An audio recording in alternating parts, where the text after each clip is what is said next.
Hi everyone and welcome back to my channel. Today I wanted to share with you 6 months of my no spend year.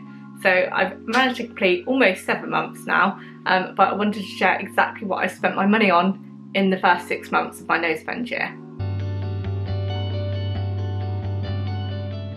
Okay, so although I have been spending money, as you can probably guess from my no spend monthly updates, I do give myself an allowance each month, and I do have some rules that I follow that allow me to spend in certain areas but not others.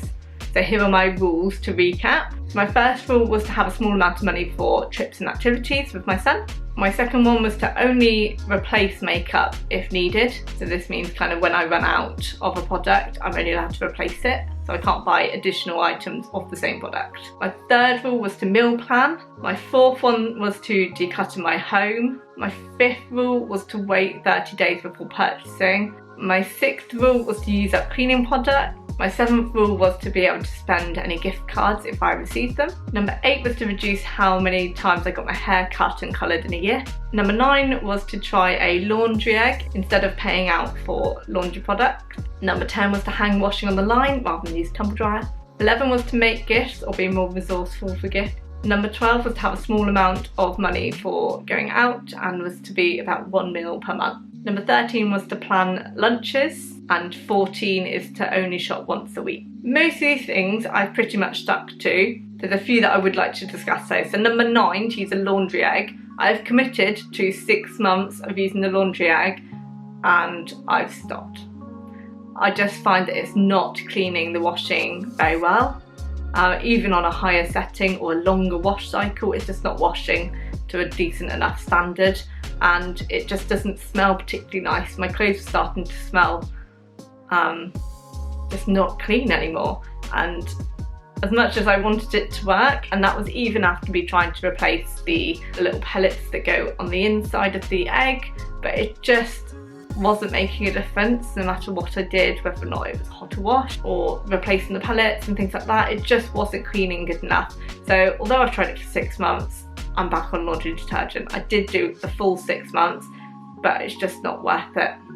I don't think I've particularly saved any money because I had to try putting in new pellets, so I've used up probably most of the pellets that I had. I still have some left, but I just don't feel like I'm going to use it, so I'm probably going to get rid of that. I don't feel the need to keep that one now. I would say I probably spent more on food and drinks out as well. That's probably only in the last month or two as things have started to open up, and it's going to continue in the next couple of months as well. But as long as I'm mindful on how much I'm spending each time, I think it will be okay. So what I've been doing in my tracker, in my budget planner, is actually writing down my spend amounts and then categorising it.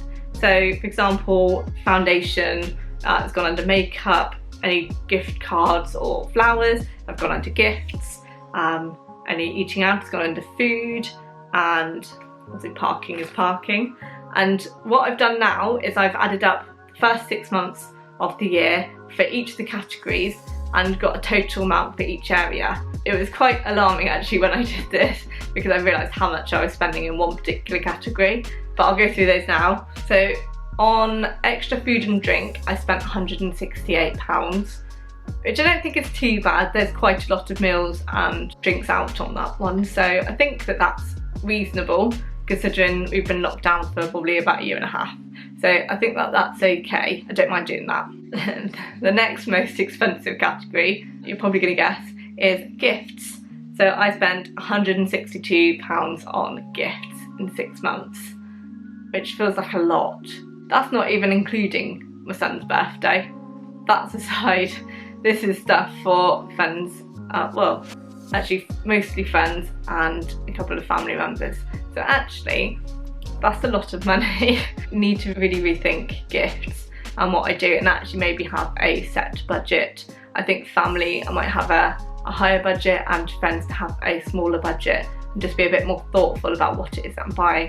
I'm just spending way too much on probably way too many people, so I need to rein that in. I spent about £5 in parking, which isn't too bad over the 6 months. I try and park in free areas as much as possible, but sometimes you do have to pay to park, and that's the way it is. I spent £3 on items for my classroom, which for me is very good. Usually I spend quite a lot of money on bits and pieces in my classroom really, but I've got it to a point where I don't need to buy any additional things. I've got spare things if I need them, and I've got the resources that I need. My next category is toiletries. I spent £10 on that one, just bits and bobs that I needed. Electronics, I spent £35. This was my replacement TV a couple of months back that I needed, so I just bought one second hand, £35, and it was bigger than the one I had. It's about 40 or 42 inches, so does the job. Specific treats, I spent £27 on. Those would be like extra things at the shop or brownies or things like that. The next category is the house.